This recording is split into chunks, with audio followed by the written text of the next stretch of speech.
Thank you, and I'm going to quickly move on to super recruiter. Và cảm ơn các bạn rất là nhiều, và tôi sẽ đi nhanh đến cái chủ đề ngày hôm nay, siêu tuyển dụng. You know that one of the most important, success factors of a leader. Và một trong những cái nhân tố chủ chốt để có thể làm nên cái sự thành công của người leader. They got to lead. Người ta cần phải dẫn dắt. They got to build. Và người ta cần phải xây dựng. They got to build. They got to lead. Người ta cần phải xây dựng, sau đó người ta cần phải dẫn dắt nữa. And this process is always an ongoing process. Và cái quy trình này nó là cái quy trình luôn luôn diễn ra. Right. So whatever it is, this is the two most essential skill for us to be able to build a successful organization. Và dù gì đi chăng nữa thì đây chính là hai cái kỹ năng quan trọng để cho chúng ta có thể xây dựng một cái tổ chức bán hàng thành công. Right.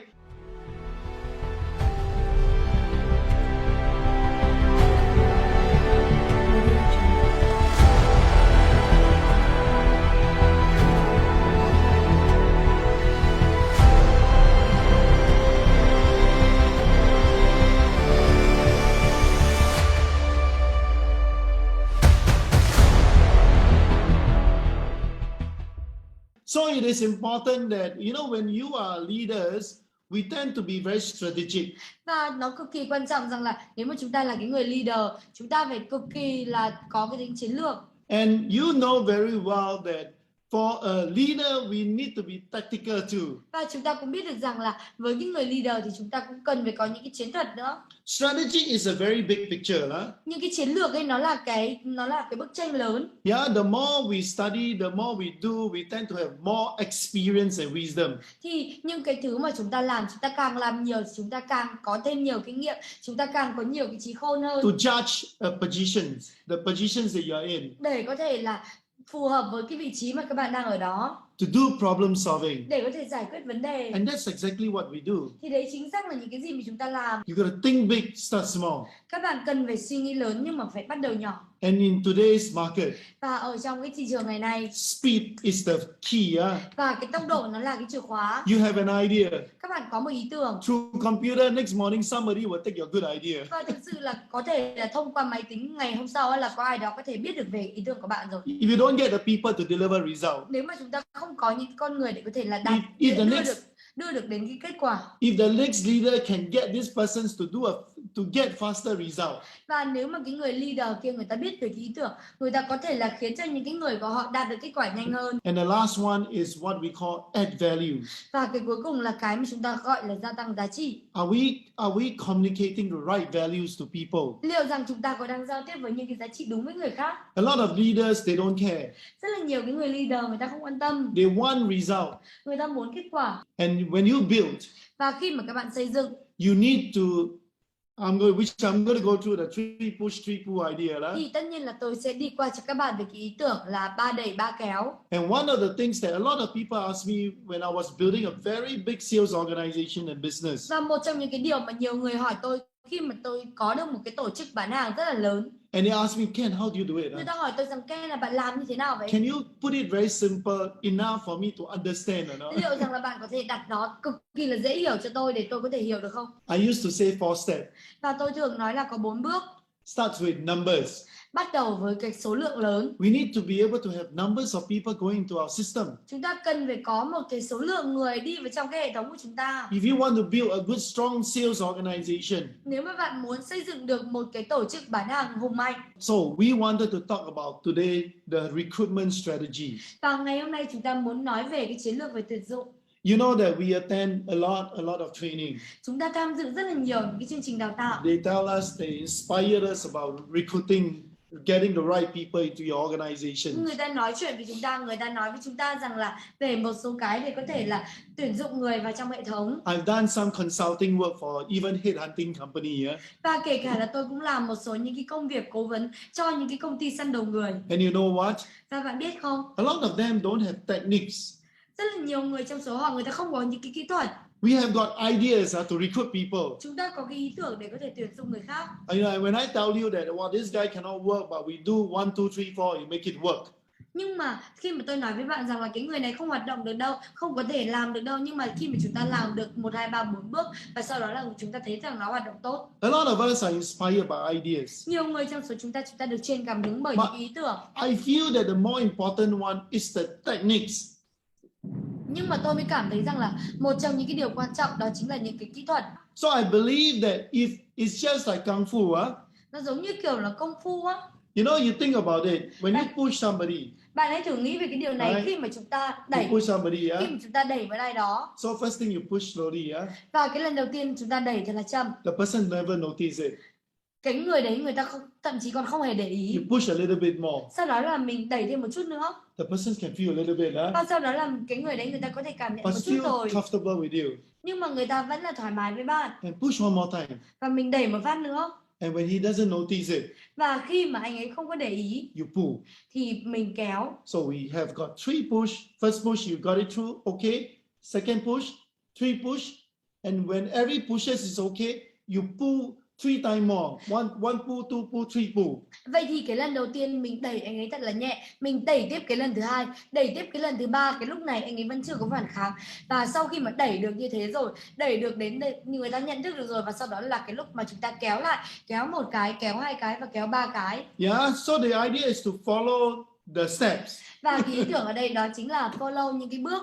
You push first, then you pull. Các bạn đẩy trước, sau đó là chúng ta kéo lại. Alright, so I'm going to share with you these techniques. Và tôi sẽ chia sẻ với các bạn về cái kỹ thuật này. Let's talk about the pushes. Hãy nói về cái việc mà chúng ta đẩy. This is a negative push strategy. Đây chính là cái chiến lược đẩy tiêu cực. Which is something that we used to apply when we wanted to recruit people that we want to, that are friends particularly. Thì đây chính là những cái kỹ thuật mà chúng ta muốn đi tuyển dụng, đặc biệt là những cái người bạn. And this is one method that I always use. Và đây là một cái phương pháp mà tôi luôn luôn sử dụng. Alright, you know that, like I said, this is a negative push. They are positive push. Như là tôi nói, đây chính là cái việc đẩy tiêu cực. Còn một số những cái kỹ thuật đẩy nữa, nó gọi là kỹ thuật đẩy tích cực.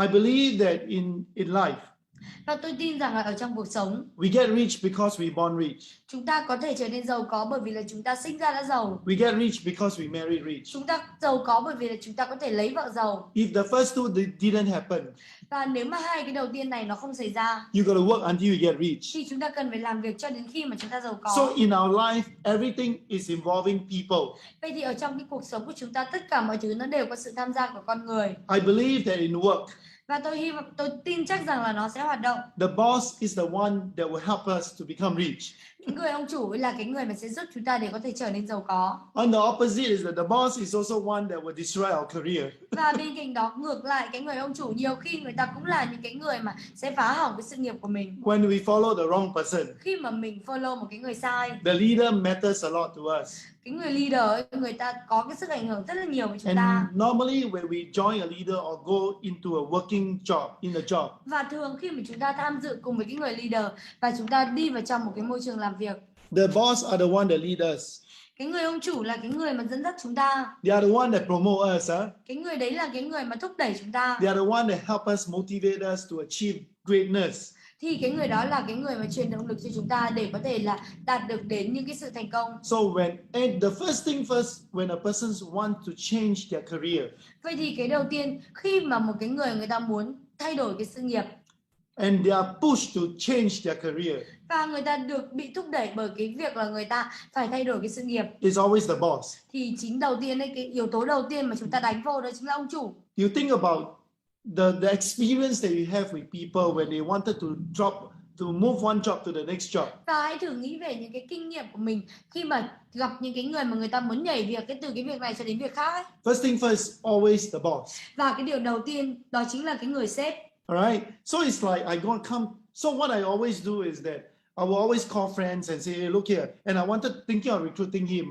Và những cái gì mà tôi thường làm đó chính là tôi gọi cho bạn và tôi gọi cho những cái người bạn của tôi, bởi vì là tôi nghĩ rằng là tôi muốn tuyển dụng những cái người này. I will use this technique anytime, anywhere. Tôi sẽ sử dụng những cái kỹ thuật này ở bất cứ đâu, bất cứ khi nào. Because I believe that if I want to be actively recruiting people, bởi vì là tôi biết được rằng nếu mà tôi muốn tuyển dụng người khác một cách hiệu quả, I must apply 3 push, 3 pull 2 times a day. Thì tôi phải áp dụng ba đẩy, ba kéo, 2 lần trong một ngày. That means I must see 2 persons a day to push and pull. Đó chính là tôi phải gặp ít nhất là hai người để có thể là đẩy và kéo. That's why in where I came from, I always the top recruiter lah. Thì đấy là lý do tại sao tôi đến từ đâu tôi luôn luôn là trở thành cái người mà tuyển dụng tài ba nhất. Yes, assuming that I see somebody, I meet John for coffee and I want to recruit him. Và giả định rằng là tôi đã muốn tuyển dụng John và tôi mời anh ấy đi uống cà phê. And I'll just casually ask him. Và thường ấy là tôi sẽ hỏi anh ấy. Hey John, how's your boss? John à, cái người sếp của bạn như thế nào vậy? That is a very straightforward question. Thì đây là một cái câu hỏi cực kỳ là đơn giản. Or John, how is your career and is your boss helping you to move to the next level? Rằng là cái sự nghiệp của bạn như thế nào và cái người sếp của bạn, người ta có sẵn sàng thúc đẩy bạn, giúp đỡ bạn để có thể là tiến lên trong sự nghiệp hay không? Hey John, tell me how your boss helped you in your career so far. Và John là nói cho tôi rằng là cái người sếp của bạn, người ta giúp bạn cho đến cái thời điểm hiện tại này như thế nào? So what's going to happen is that John is going to start replying you. Vậy thì cái điều gì nó diễn ra đó chính là John bắt đầu sẽ trả lời bạn. And he will think about his boss. Và anh ấy sẽ suy nghĩ về cái người sếp. So if let's say John say that no, my boss is really good. Ví dụ như là John nói rằng không, cái người sếp của tôi cực kỳ là tốt. So my case is that first move cannot go through, I stop. Còn ở trong cái quan niệm của tôi đó chính là cái lần đẩy đầu tiên mà không thể nào mà thông qua thì tôi dừng lại. I will forget about the idea of recruiting him. Thì tôi sẽ quên cái ý tưởng là tôi sẽ tuyển dụng cái người này đi. So for me is that I push the first push, it was good, fast. Vậy thì đối với bản thân tôi, khi mà tôi đẩy cái lần đầu tiên mà nó thông qua, and I go on to the next push, và tôi đi đến cái lần đẩy tiếp theo, I ask them what are you planning to do?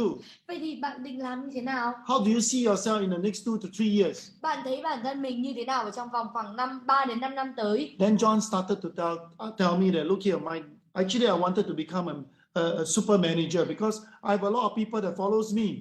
Và John mới nói với chúng ta rằng là cái này thực sự là tôi muốn trở thành một cái người và quản lý, bởi vì là tôi muốn là có nhiều người follow tôi. If this boss worked that way, I will never get promoted. Nếu mà cái người ông chủ của tôi, ông ấy làm việc kiểu như thế, tôi không bao giờ là tôi được thúc đẩy thăng tiến. Because he only keep wanting me to sell, don't want me to get promoted. Bởi vì là anh ấy chỉ có muốn tôi bán hàng thôi, anh ấy không muốn là thăng tiến tôi lên cái vị trí cao hơn quản lý. So when this thing happened, và khi mà cái này nó diễn ra, I know that he wanted to become a manager. Thì tôi biết rằng là cái người này, khi mà tôi nói chuyện với họ, tôi biết được rằng cái mục tiêu của họ là trở thành quản lý. He wanted to move and progress from a salesperson to a manager, example. Anh ấy muốn di chuyển, anh ấy muốn là tiến bộ từ cái người bán hàng lên cái người quản lý. So there I know that he don't look at the future in this company good.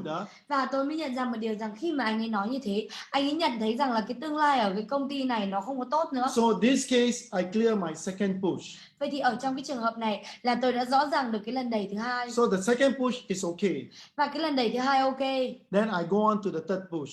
Thì tôi đi đến cái lần đẩy thứ ba. So John, what do you think about your industry that you're in now? John à, bạn nghĩ về như thế nào về cái ngành mà bạn đang ở đây?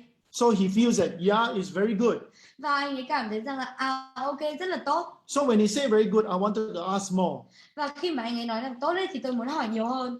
Because oh yeah, my industry is very good because I know that long term my industry will do very well. Và có thể anh ấy nói rằng là cái ngành của tôi rất là tốt bởi vì là tôi biết được rằng dài hạn này nó sẽ phát triển tốt. So John, do you feel that you still have a career in the company now? Và tôi sẽ hỏi rằng là John là bạn có cảm thấy rằng là cái sự nghiệp của bạn có thể thăng tiến được ở trong cái công ty hiện Then tại he không? says that Ken, no, my company don't believe in this sort of things. Và John mới nói rằng là không, Ken là cái công ty của tôi đâu có quan tâm đến mấy cái này. So which means that John, you feel that this the company is not going to provide you with all this opportunity to grow, and the industry for you may not be too good. Và John là tôi biết được rằng có thể là công ty của bạn không có đưa cho bạn tất cả những cái cơ hội để có thể thăng tiến. So when he said this, the third push got through. Vậy thì khi mà anh ấy đồng ý với tôi cái điều này thì chúng ta đã thông qua cái lần đẩy thứ ba. Remember, first thing first, the boss. Hãy nhớ rằng cái lần đẩy đầu tiên đó chính là người sếp. Second is that they don't see themselves in the good in the next 2 to 3 years. Và cái lần thứ hai đó chính là người ta không thấy cái bản thân của họ tuyệt vọng ở trong cái sự nghiệp ở trong vòng 3 đến 5 năm tới. And he shared with you what he wants. Và anh ấy chia sẻ với bạn về những cái gì anh ấy muốn. The third thing is that his industry. Và đó chính là cái thứ ba, đó chính là cái ngành của anh ấy. The industry may be good, but he doesn't see a future anymore. Cái ngành của anh ấy có thể là tốt nhưng mà anh ấy không nhìn thấy cái tương lai nữa. Or the thing everything that he do, the industry is already outdated. Hoặc là những cái gì mà anh ấy làm ấy thì cái ngành đấy nó đã lỗi thời rồi. Yeah. So now you pull. Vậy thì bây giờ chúng ta sẽ kéo. So what is pull? Vậy thì kéo nó là cái gì? We do go into 3 pull. Chúng ta đi sang cái 3 cái kéo. And it's very important Và cái này nó cực kỳ là quan trọng. to go step by step. Để có thể đi từng bước một. Pull number 1 clear, pull number 2, 3, and pull number 3 clear, you recruit the person. Và nếu mà kéo cái lần đầu tiên ok, kéo cái lần thứ hai ok và kéo cái lần thứ ba thì tuyển dụng được cái người đấy. The first pull, Cái lần kéo đầu tiên. I feel that it's all about money. Và tôi nghĩ rằng tất cả những cái đó nó đều là về tiền. Why a person's work so hard? Tại sao một cái người ta làm việc cực kỳ chăm chỉ? Of course, it is because they wanted because of this basic need, right? Và tất nhiên là bởi vì là cái nhu cầu mà. Remember the 6 hierarchies of needs. Hãy nhớ rằng 6 cấp bậc nhu cầu của thúc đẩy cảm xúc. The first 3 level is always financial needs. 3 cái cấp đầu tiên đó chính là cái cấp bậc về cần cái tài chính. So that's the reason why you must be able to first thing first share the career structure with this particular person. Thì đấy là cái lý do tại sao chúng ta cần phải chia sẻ cho họ về cái mô hình sự nghiệp của mình. You need to go through with him step by step. If he were to join you, what is the promotion, what is the next step, what is the next step, and how much money he will make. Và khi mà anh ấy tham dự cùng với chúng ta cần phải nói cho anh ấy rõ ràng rằng là cái bước đầu như thế này, bước sau như thế này, đâu là cái mô hình thu nhập, đâu là cái cách mà anh ấy kiếm được tiền và đâu là cái cách mà anh ấy có thể thăng tiến. As a recruiter, it is very important for you to be able to present the career path, the career journey. Là cái người tuyển dụng ấy cực kỳ quan trọng cho bạn để bạn có thể cho anh ấy thấy được là cái lộ trình sự nghiệp. And it must always tie to positions and money. Và thường ấy là nó sẽ có thể là gắn liền với những cái vị trí cũng như là tiền bạc. So when you are able to show this with him, you know how much you make, Và what will happen, your promotion and everything. Khi mà chúng ta có được cho anh ấy thấy tất cả những cái này, rằng là bạn có thể kiếm được bao nhiêu tiền, bạn có thể được thúc đẩy như thế nào. And in this presentation, his eyes open up. Và ở trong cái bài thuyết trình này chắc chắn rằng là cái ánh mắt của anh ấy nó sẽ mở, nó sẽ bừng sáng lên. And it looks really good. Nếu mà anh ấy nhìn thật là tốt. And I tell you that leaders that are recruiting very aggressively. Và tôi nói với bạn rằng là những cái người leader ấy là tôi tuyển dụng cực kỳ là mạnh mẽ. You must understand your company career structure.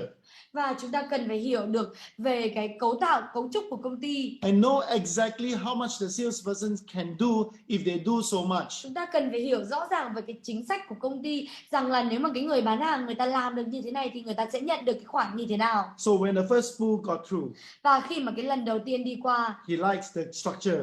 Khi mà cái lần kéo đầu tiên nó đi qua, anh ấy thích cái mô hình, anh ấy thích cái cơ cấu của công ty rồi. He likes the potential income. Anh ấy thích cái thu nhập tiềm năng của anh ấy. Now you go to the second pull. Thì bây giờ là cái lúc mà chúng ta đi đến cái lần đẩy tiếp theo. You know that people join because of leader. Và bạn biết không, cái người ta thường tham dự cùng với chúng ta bởi vì là cái sự lãnh đạo. If I were to join a leader, nếu mà tôi tham gia cùng với một cái người leader, they are able to sell me a vision. Thì cái người đấy là cái người mà có thể bán cho tôi được một cái tầm nhìn. They are able to paint to me a picture that I feel very excited about my career. Anh ấy là cái người mà phải vẽ cho tôi một cái bức tranh mà khiến cho tôi cực kỳ hào hứng về cái sự nghiệp của tôi. So normally as a leader or a recruiting person, vậy thì thường ấy là cái người leader hay là cái người tuyển dụng, I must be able to create a vision where I can fit John into the picture. Vậy thì tôi cần phải tạo ra một cái tầm nhìn, làm như thế nào để tôi có thể đặt John thực sự là phù hợp vào trong cái bức tranh. And John must be able to see himself going through this picture with me as a leader. John có thể thấy bản thân anh ấy ở trong cái bức tranh này cùng với tôi. And when he likes me, và khi mà anh ấy thích tôi rồi, he said, Ken, thì anh ấy nói với tôi, I think you are the leader that I want to follow. Ken là bạn là cái người leader mà tôi muốn follow bạn. I think you are able to help me to become the top managers in the career. Tôi biết rằng, tôi nghĩ rằng là bạn có thể là cái người mà giúp tôi trở thành cái người bán hàng, một cái người quản lý hàng đầu ở trong cái ngành này. So this case, second pull done, good, Vậy thì ở trong cái trường hợp này, cái lần kéo thứ hai nó đã ok rồi. And I tell you that the last pull is the most difficult one. Và tôi nói với bạn rằng cái lần kéo cuối cùng nó là một trong những cái thứ mà quan trọng nhất, khó nhất. Now as a leader, và bây giờ là cái người leader, I must show John that, look here John, when you come and join me, chúng ta phải nói cho John rằng là John à, nếu mà bây giờ bạn đến và nói chuyện với chúng tôi. Let's say John was selling furniture. Và nếu mà John ấy mà đến tham gia cùng với mình, ví dụ như bây giờ John đang bán những cái nội thất đi. Or John come from a competitor companies. Hoặc là John đến từ một cái công ty đối thủ. or he can be engineers. Hoặc là John có thể là một cái người kỹ sư. The most important thing is that I need to convince John that, look here, John, if you join me. Và cái điều quan trọng đó chính là tôi cần phải thuyết phục John rằng, John là nếu mà bạn tham dự cùng với tôi, Let me show you how I can help you to get into your market. để tôi giúp bạn rằng là bạn sẽ thấy được làm như thế nào để có thể là tôi giúp bạn đi ra ngoài kia, đi ra ngoài thị trường. And I'm going to show you that you use your existing market, you can get the kind of income that you have got or even more than before. Và hãy để tôi chia sẻ với các bạn về cái cách mà tôi có thể là giúp bạn vẫn tận dụng được cái thị trường hiện tại của bạn và có thể là kiếm được nhiều hơn thu nhập. So John, do you want me to show you how to get there? Cho nên là bạn có muốn tôi chia sẻ cho bạn cái cách để đạt được cái điều đó hay không? And I must tell you this, the psychologies of people. Và tôi nói với bạn rằng là đây nó chính là cái tâm lý của người khác. Normally, if I already clear the 3 push, và thường ấy là tôi mà đã sẵn sàng và tôi đã tôi đã đẩy xong 3 cái lần đẩy rồi. For me, it's very easy if I will get through 1 and 2.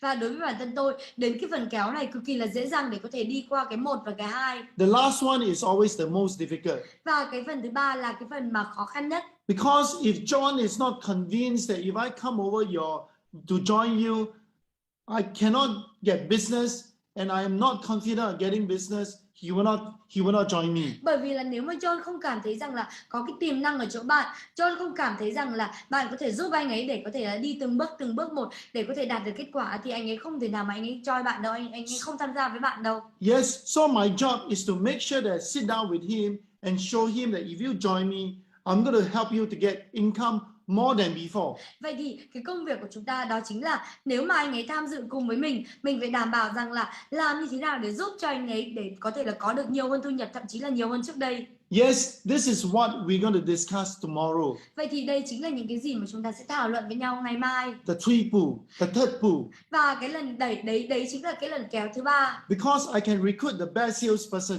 Bởi vì là tôi có thể là tuyển dụng một cái người bán hàng tuyệt vời nhất. If he's not convinced that by selling my product, he can get more income than before. Nếu mà tôi có thể thuyết phục được anh ấy rằng là bán cái sản phẩm của tôi đi, bạn có thể đạt được nhiều cái thu nhập hơn. I know that he will not come and join me. Và tôi nghĩ rằng là nếu mà tôi không nói được cái điều đó thì anh ấy không tham gia cùng với tôi đâu. So for me as a recruiter, first pull, second pull is always okay. Vậy thì đối với bản thân tôi là cái người tuyển dụng thì cái lần kéo đầu tiên, lần kéo thứ 2 ok. The third pull is the hardest of all. Và cái lần kéo thứ 3 là cái lần khó hơn. And the most important of all. Và là cái lần cũng là quan trọng nhất nữa. And tomorrow we're going to discuss about it.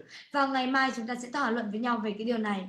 Alright, I hope you enjoy the 3 push and 3 pull. Và hy vọng rằng các bạn thật sự là tận hưởng cái 3 đẩy 3 kéo. Remember the third pull. Hãy nhớ rằng cái lần đẩy, cái lần kéo đầu tiên. I must make sure that the next 3 to 6 months if John join me. Và tôi phải đảm bảo được rằng là trong vòng 3 đến 6 tháng mà John tham dự cùng với tôi. He can realize that his income is going to be much more than what he make before. Là tôi phải đảm bảo rằng là cái thu nhập của John là nó phải thực sự là nhiều hơn những cái gì mà anh ấy làm trước đó. I will win the game. Tôi sẽ chiến thắng cuộc chơi. And he will win too. Và anh ấy cũng chiến thắng nữa. And we will build the long-term career together. Và chúng ta sẽ xây dựng một cái sự nghiệp dài hạn với nhau. So yes, today we talked about the 3 push and the 3 pull of a super recruiter. Và đúng vậy, ngày hôm nay chúng ta nói về 3 đẩy, 3 kéo của một cái nhà tuyển dụng tài ba. I must tell you that I usually do this in 3 days. Và tôi nói với các bạn rằng là thường ấy là tôi sẽ làm cái này trong vòng 3 ngày. But I just wanted you to know that this is a very interesting techniques that I've used. Và những cái gì mà tôi muốn nói các bạn đó chính là đây là những cái kỹ thuật cực kỳ là thú vị mà tôi sử dụng. And I've been training this particular program across Asia for a long time. Và tôi cũng đi đào tạo về những cái bài như thế này ở xuyên suốt châu Á. Because it is a process. Bởi vì là nó là một cái quy trình. And it is a system. Và nó là hệ thống. It focuses on techniques. Nó tập trung vào những cái kỹ thuật. And I always use this as this is a lifestyle recruitment techniques. Và tôi thường sử dụng cái này như là một cái kỹ thuật, một cái nghệ thuật để có thể là tuyển dụng. You can do it anytime. Bạn có thể làm nó bất cứ khi nào. Anywhere. Bất cứ nơi đâu. With anyone. Với bất cứ ai. Just stick to the discipline of 3 push and 3 pull. Và chỉ cần gắn liền với cái sự kỷ luật của 3 đẩy 3 kéo. Alright, and when I was very active in recruitment, và khi mà tôi thực sự là hoạt động năng nổ ở trong cái ngành tuyển dụng, I will try to see 2 persons a day to implement 3 push and 3 pull. Tôi sẽ cố gắng là gặp được 2 người mỗi ngày để có thể là áp dụng 3 đẩy 3 kéo. That's how I keep myself at the top. Thì đấy là cái lý do tại sao mà tôi giữ bản thân tôi ở trên đỉnh. Because as a sales leader, I know Bởi vì là cái người bán hàng thì tôi biết that I must constantly bring in talent and the best people. là tôi phải liên tục là đem vào những cái tài năng cũng như là những cái con người tốt nhất. So I use 3 push and 3 pull to become super recruiter. Thế nên là tôi sử dụng cái 3 đẩy 3 kéo để trở thành cái người siêu tuyển dụng.